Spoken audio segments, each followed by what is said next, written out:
सोचो कल तक जो आदमी दूसरों को हंसाता था, आज वो तिहाड़ जेल के दरवाजे पर खड़ा रो रहा है। मेरे पास ना तो पैसे हैं और ना ही दोस्त है। 2010 में अपनी पहली फिल्म खुद बनाने का सपना लेकर निकले थे राजपाल यादव। दिल्ली की एक कंपनी से करीब 5 करोड़ का लोन लिया। डील ये हुई थी कि ब्याज समेत 7 से 8 करोड़ वापस लौटाएंगे। फिल्म अता पता लापता बनी, लेकिन जब ये फिल्म रिलीज हुई तो बॉक्स ऑफिस पर सिर्फ 38 लाख रुपए की कमाई कर पाई। और यहीं से राजपाल यादव की जिंदगी की असली ट्रेजेडी शुरू हुई। कर्ज चुकाने के लिए राजपाल यादव ने कंपनी को कई सारे चेक दिए, लेकिन एक एक करके वो सारे चेक बाउंस होने लगे। कंपनी कोर्ट पहुंची, केस चला और 2018 में राजपाल यादव को नेगोशिएबल इंस्ट्रूमेंट्स एक्ट की धारा 138 के तहत दोषी ठहरा दिया गया। 3 महीने की सजा भी हुई, हालांकि बाद में जमानत मिल गई। कोर्ट ने ये तक भी कहा कि पैसा आप किस्तों में चुका दो, लेकिन जब तक ब्याज जोड़कर रकम 7 से 9 करोड़ तक पहुंच चुकी थी। और जब 2024 से 2026 तक बार बार डेडलाइन दी गई, तब राजपाल यादव ने कुछ हिस्सा तो रकम का भरा, पर पूरा पैसा नहीं दे पाए। अदालत के रिकॉर्ड्स के मुताबिक कई बार पैसे लौटाने का वादा किया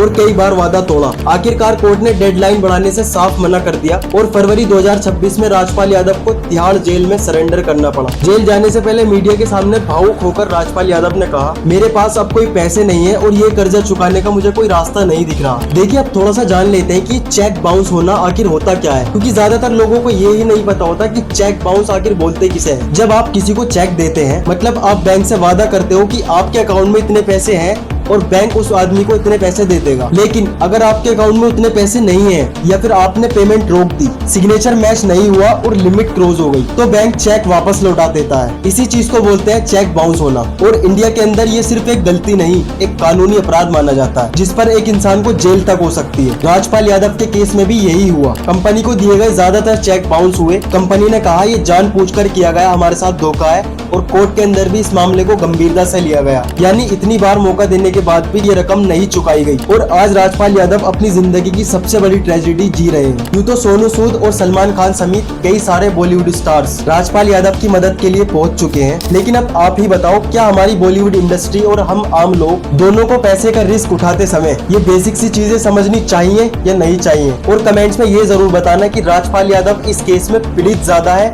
या गुनहगार ज्यादा है। बाकी इस तरह की और वीडियोस देखने के लिए इस पेज को फॉलो कर लेना। मिलते हैं अगली वीडियो।